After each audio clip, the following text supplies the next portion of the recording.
राधे कृष्ण राधे कृष्ण। जीवों की 14 श्रेणियां तथा परब्रह्म परमात्मा से ही उत्पन्न होने के कारण सबकी ब्रह्म रूपता। श्री वशिष्ठ जी कहते हैं, श्री राम सात्विक राजस और तामस भेद से सभी पदार्थ उत्तम मध्यम और अधम इन 3 श्रेणियों में विभक्त होते हैं। इनकी जो इधर उधर विभिन्न भुवनों में उत्पत्तियां बताई जाती हैं, इनका विभाग इस प्रकार है, बताता हूँ, सुनो। जिस जीव को अपने पूर्व जन्म में सम दम आदि समस्त साधन तथा गुण संपत्ति प्राप्त होने पर भी ज्ञान नहीं हुआ,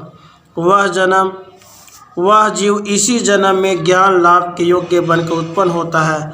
अतः यही उसका प्रथम जन्म है। उस श्रेणी के जीव का वह जन्म इदम प्रथम नाम से विख्यात होता है। यह इदम प्रथमता पूर्व जन्म के शुभ अभ्यास से प्रकट होती है। वही इदम प्रथमता यदि पूर्व जन्म में वैराग्य की कमी के कारण शुभ लोकों का आश्रय लेने वाली रही हो, अर्थात उत्तम लोकों की प्राप्ति के लिए किए गए शुभ कर्मों से संयुक्त हो, और इसीलिए विचित्र संसार वासना के कारण भोग व्यवहार वाली हो, तो भोगों से वासना का क्षय होने पर वह कुछ ही जन्मों में मोक्ष की प्राप्ति करा देती है। अतः शांति आदि गुणों से युक्त होने के कारण उस दूसरी जीव जाति को गुण पीवरी कहते हैं। श्री राम नाना प्रकार के सुख दुख रूपी फलों को देने में मुख्य कारणभूत पूर्व जन्म के पुण्य और पाप का अनुमान कराने वाली जो जीवों की श्रेणी है, उसे पुण्यात्मा पुरुषों ने सत्वा कहा है, क्योंकि वह सत्व गुण की वृद्धि के द्वारा मोक्ष की भागिनी होती है।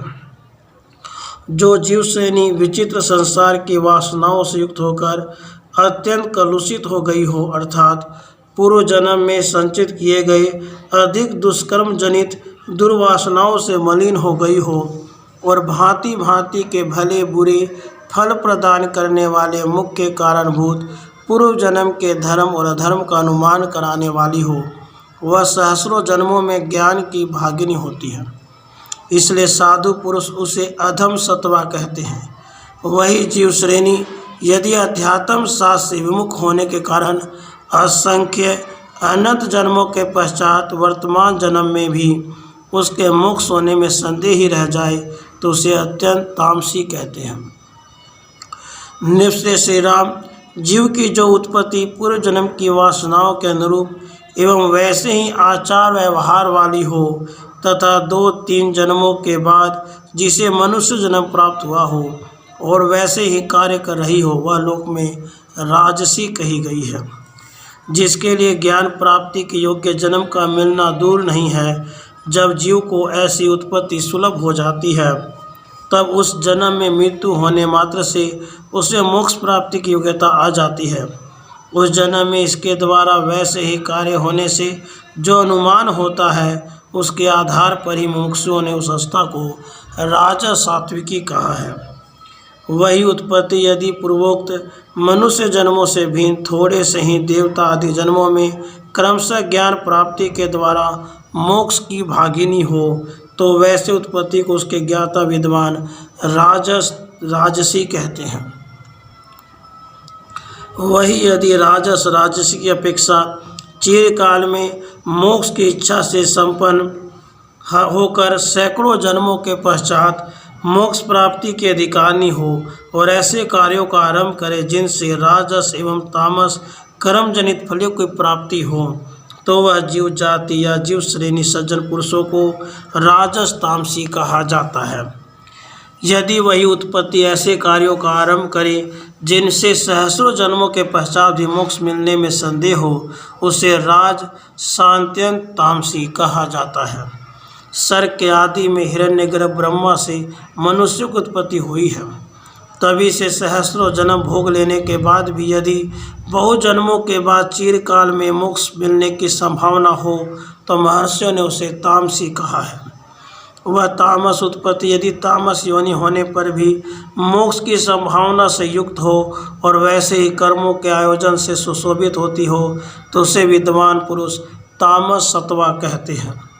तामस राजस गुणों से संपन्न कतिपय जन्मों में ही जहाँ मोक्ष प्राप्ति की संभावना हो, उस उत्पत्ति को तमो राजस रूपिणी कहा गया है। तथा जो उत्पत्ति पहले के हजारों जन्मों से लेकर आगे होने वाले सैकड़ों जन्मों तक मोक्ष प्राप्ति की योग्यता से रहित हो, उसे उत्पत्ति का श्रेणी का विभाजन करने और जानने वाले विद्वानों ने तामस तामसी कहा है। जिस उत्पत्ति में अतीत काल के लाखों जन्मों से लेकर भविष्य काल के लाखों जन्मों तक मोक्ष मिलने में संदेह ही रहे, उसे अत्यंत तामसी कहते हैं। प्राणियों की ये सारी जातियाँ पूर्व कर्मानुसार ब्रह्म से उत्पन्न होती हैं, ठीक उसी तरह जैसे कुछ चंचल हुए समुद्र से तरंगे उठती रहती हैं। जीवों की ये सभी श्रेणियाँ उसी तरह ब्रह्म से उत्पन्न हुई हैं, जैसे प्रज्वलित अग्नि से चिंगारियाँ प्रकट होती हैं। जैसे सुवर्ण से कड़े बाजूबंद और कयूर आदि आभूषण प्रकट होते हैं, उसी प्रकार ब्रह्म से सारी जीव श्रेणियाँ पूर्व वासना और कर्मों के अनुसार उत्पन्न होती हैं। हे श्री राम, जैसे घटाकाश, स्थाल्याकाश और छिद्राकाश आदि आकाश के ही कल्पित रूप हैं, उसी तरह अजन्मा पर ब्रह्म के ही संपूर्ण प्राणी वर्ग के रूप में कल्पना हुई है। अतः वे सब प्राणी ब्रह्म के ही रूप हैं। जैसे जल से फुहारें, भंवरें, लहरें और बूंदें प्रकट होती हैं, अतः सब जल रूप ही हैं, उसी तरह संपूर्ण लोक रचनाएं परब्रह्म पद से ही प्रकट हुई हैं, अतः वे सब ब्रह्म रूप ही हैं। श्री राम, जैसे सूर्य के तेज से ही मृग तृष्णा रूपिणी श्रीताओं की प्रतीति होती है, उसी प्रकार संपूर्ण दृश्य दर्शन ब्रह्म के ही संकल्प से प्रकट हुए हैं। ये सारे दृश्य दर्शन दृष्टा ब्रह्म के स्वरूप से भिन्न नहीं हैं। ठीक वैसे ही जैसे चांदनी चंद्रमा से और प्रकाश तेज से पृथक नहीं है, इस तरह जो नाना प्रकार के जीवों की श्रेणियां हैं, ये जिस ब्रह्म से उत्पन्न होती है उसी में लीन हो जाती हैं। हे रघुनंदन, इस प्रकार भगवान परब्रह्म परमात्मा की इच्छा से व्यवहार में लगे हुए जो विचित्र आकार वाले रूप वैभव से संपन्न पूर्वोक्त प्राणी वर्ग हैं, वे आगम से प्रकट होने वाली चिंगारियों के समान विभिन्न लोकों में आते जाते और ऊंची नीची योनियों में जन्म लेकर भ्रमण करते हैं। राधे कृष्ण, राधे कृष्ण।